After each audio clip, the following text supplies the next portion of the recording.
किनगाव जवळ भीषण अपघात, कार मोटरसायकल समोरासमोर धडक, 2 ठार 1 जखमी. किनगाव जवळील देवकरा पाटी परिसरात आज सायंकाळी भीषण रस्ते अपघात झाला.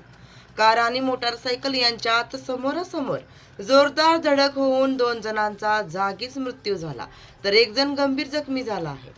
या अपघातात संदीप चाटे वय 32 आणि विठ्ठल चाटे वय 40 दोघेही आनंदवाडी तालुका गंगाखेड जिल्हा परभणी येथील रहिवासी असून त्यांचा दुर्दैवी मृत्यू झाला. अपघातात 1 जण गंभीर जखमी असून त्यांच्यावर उपचार सुरू आहेत. अपघाताची माहिती मिळताच स्थानिक नागरिकांनी घटनास्थळी धाव घेत जखमीला तात्काळ रुग्णालयात दाखल केले. अपघात इतका भीषण होता की काही काळ वाहतूक विस्कळीत झाली होती. घटनेची माहिती संबंधित पोलीस ठाण्याला देण्यात आली असून पोलीस घटनास्थळी दाखल झाले आहेत. अपघाताचे नेमके कारण काय याचा तपास पोलीस करत आहेत. या दुर्दैवी घटनेमुळे आनंदवाडी परिसरात हळहळ व्यक्त केली जात आहे.